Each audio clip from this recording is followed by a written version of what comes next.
Maranata! Sejam todos bem-vindos! Eu sou Vinícius Medeiros e este aqui é o meu canal, um canal para falarmos da Bíblia, para falarmos sobre Deus, sobre as coisas de Deus, tá bom?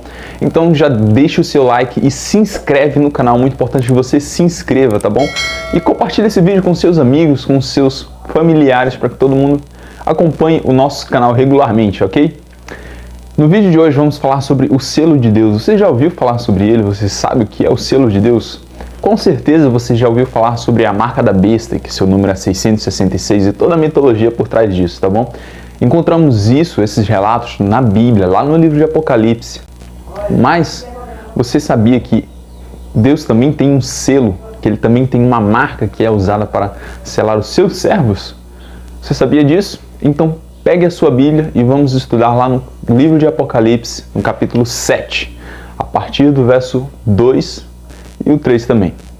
Vamos lá, abra sua Bíblia no livro de Apocalipse, capítulo 7, versículos 2 e 3, que diz o seguinte: Vi outro anjo que subia do nascente do sol, tendo o selo do Deus vivo, e clamou em grande voz aos 4 anjos, aqueles aos quais foram dados a fazer dano à terra e o mar, dizendo: Não danifiqueis nem a terra, nem o mar, nem as árvores, até selarmos os servos do nosso Deus. Aqui nesse ponto a Bíblia nos apresenta o selo de Deus, tá bom? E que ele serve para selar os seus servos, os justos, aqueles que serão salvos, os escolhidos de verdade, ok?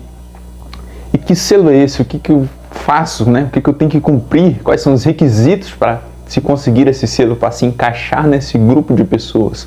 Que requisitos são esses? A Bíblia também nos mostra isso. Um pouquinho mais à frente, ainda em Apocalipse, no capítulo 14, você encontra isso. Capítulo 14, versículo 12, você vai encontrar a seguinte afirmação: Aqui está a perseverança dos santos, os que guardam os mandamentos de Deus e têm a fé em Jesus. Viu só? Só essas duas coisas. Eu também já fiz outro vídeo aqui no canal falando sobre isso e o contexto do Evangelho Eterno. Vou deixar linkado aqui na descrição, tá bom? Essas duas coisas é o que você precisa ter ou fazer, né? A fé em Jesus, eu acredito que todo mundo que esteja assistindo esse vídeo tem a fé em Jesus, e sem ela você não vai conseguir fazer nada, né? Você precisa ter uma fé verdadeira, uma fé genuína, e guardar os mandamentos de Deus. Quais mandamentos, Vinícius? Que mandamentos são esses? Será que é amar o Senhor teu Deus sobre todas as coisas e amar o teu próximo como a ti mesmo? Sim, mas não nesse contexto. Amar a Deus sobre todas as coisas e ao próximo como a si mesmo é um resumo sobre os 10 mandamentos. Você já ouviu falar sobre eles também, né? Os 10 mandamentos. E onde a gente encontra esses 10 mandamentos?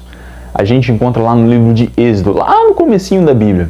Êxodo capítulo 20. A partir do versículo 3 a gente pode estar lendo os 10 mandamentos de Deus, tá bom? Abra sua Bíblia lá no livro de Êxodo e vamos acompanhar comigo. No livro de Êxodo, a partir do capítulo 20, no capítulo 20, a partir do versículo 13, a gente encontra os 10 mandamentos de Deus.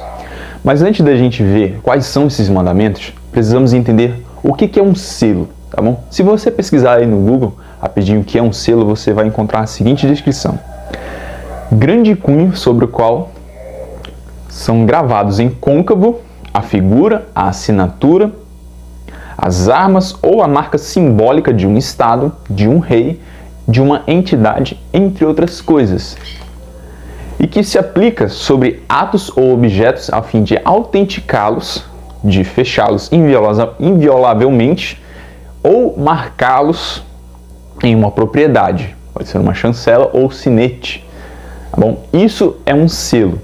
No contexto usado no livro de Apocalipse, usaremos como exemplo o selo de um rei, tá bom?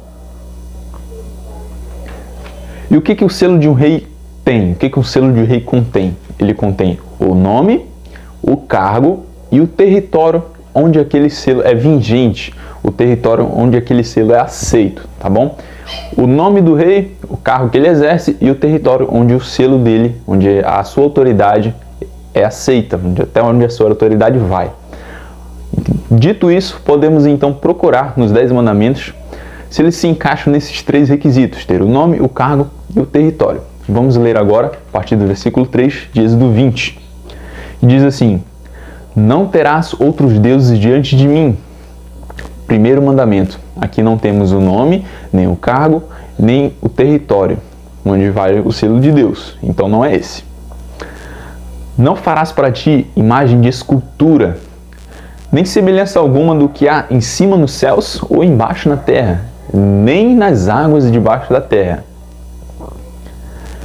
Não as adorarás, nem lhes darás culto, porque eu sou o Senhor teu Deus. Aqui encontramos o nome de Deus, tá bom? Deus zeloso, que visita a iniquidade dos pais nos filhos até a terceira e quarta geração daqueles que me aborrecem, e que faço misericórdia até 1000 gerações daqueles que me amam e guardam os meus mandamentos. Este é o segundo mandamento. Encontramos nele o nome de Deus, porém não encontramos as outras duas características, que é o cargo e o território. Então vamos continuar procurando. Não tomarás o nome do Senhor teu Deus em vão, porque o Senhor não terá por inocente o que tomar o seu nome em vão. Este é o terceiro mandamento. Também encontramos aqui o nome de Deus, mas não vemos o cargo e nem o território novamente. Antes de lermos o quarto, vamos entrar numa questão aqui. Na cultura de hoje em dia, as pessoas costumam pular este mandamento. Aí uma troca, uma perversão deste mandamento, as pessoas acabam pulando ele. Então, para seguirmos essa cultura, vamos acabar pulando também, ok?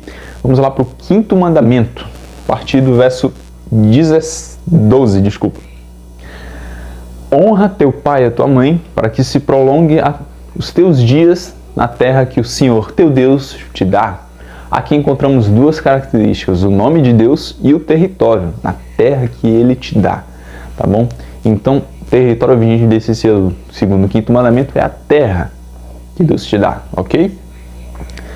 Os mandamentos subsequentes: não matarás, não adulterarás, não furtarás, não dirás falso testemunho contra o teu próximo, não cobiçarás a casa do teu próximo, nem cobiçarás a mulher do teu próximo, nem o seu servo, nem a sua serva, nem o seu boi, nem o seu jumento, nem coisa alguma que pertença ao seu próximo.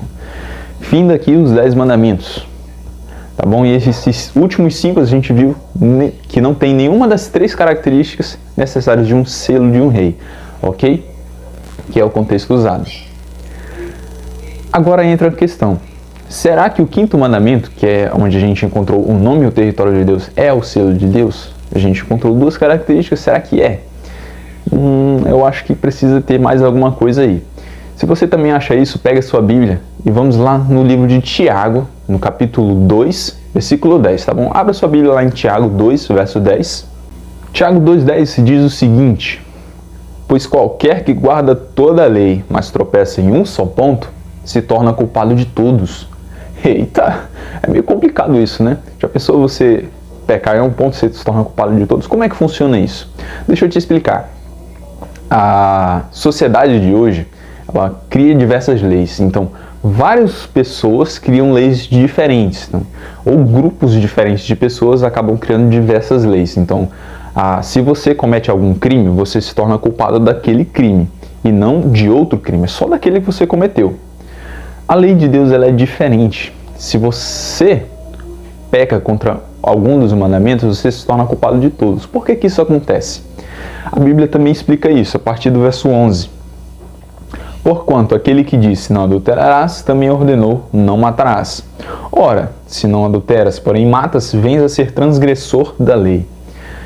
No sentido de que Deus ele é o mesmo que fez o mandamento A e mandamento B. Se você peca no A, mas guarda o B, você se torna culpado do B também, porque você pecou no A. Ele fez todos eles, a mesma pessoa fez todos os mandamentos, todos eles.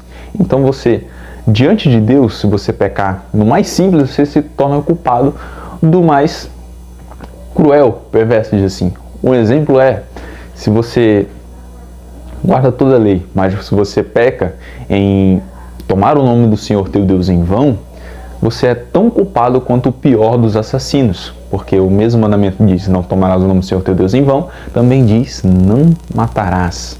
A mesma pessoa criou esses 2 mandamentos, então diante de Deus, você também é culpado, assim como um assassino.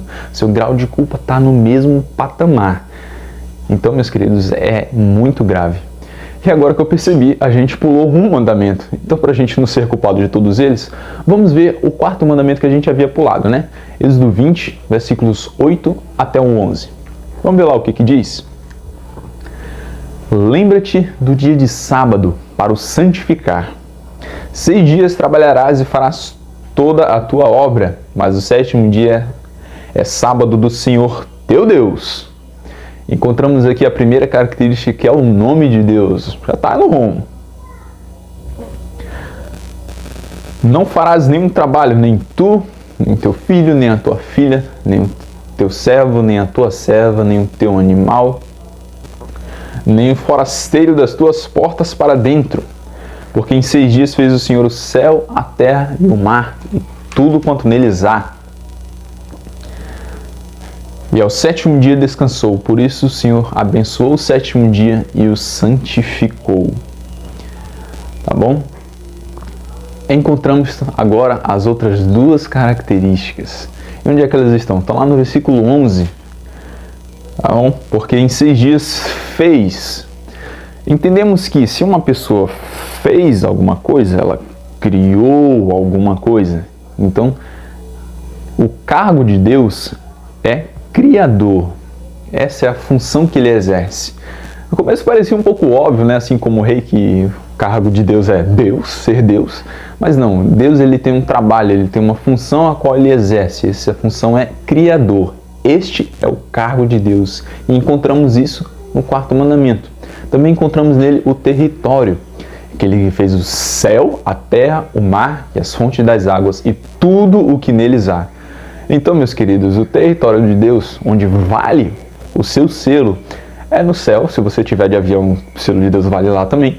Se você estiver na terra, onde nós estamos agora, o selo de Deus vale aqui também. Se você estiver no oceano, o selo de Deus vale lá também. Se você estiver navegando em alguma caverna por aí que tenha água subterrânea, ou algum manancial subterrâneo de água, vale lá também. E tudo o que há na terra, na sua casa, no alto de alguma árvore, em algum prédio, tudo o que tem na terra é território de Deus, é onde o seu selo vale. Então não tem para onde fugir, meu filho. Vimos que o 4º mandamento é, na verdade, o selo de Deus. O mais subestimado é, na verdade, o mais crucial para a nossa salvação. Então nós não devemos pular este mandamento, nós não podemos seguir a cultura da humanidade. Mas será que em meio a essa cultura ainda há alguém que guarde o sábado, que cumpra este mandamento? Sim, existem pessoas que guardam o sábado. Essas pessoas são os adventistas do 7º dia. São pessoas que estudam a Bíblia e buscam saber a verdade sobre Deus. E não fazem teorias absurdas, mirabolantes, nada disso. Eles estudam a Bíblia de fato, porque a própria Bíblia se explica. Então, o estudo aprofundado leva a esta conclusão. O fato de eu ter dito aqui que o selo de Deus utiliza-se como exemplo o selo de um rei, a gente encontra lá no livro de Esther, tá bom? Então, são afirmações que se completam dentro da própria Bíblia, tá bom? E os adventistas do 7º dia guardam essencialmente tudo o que está escrito na Bíblia, porque a Bíblia é a palavra de Deus, a palavra de Deus é a verdade. Meus queridos, se você gostou desse vídeo, compartilhe, deixe o seu like, é muito importante que você deixe o seu like. Eu vou ficando por aqui, eu agradeço muito por você ter assistido, me acompanhado aqui nesse vídeo. Fico por aqui e até o próximo vídeo.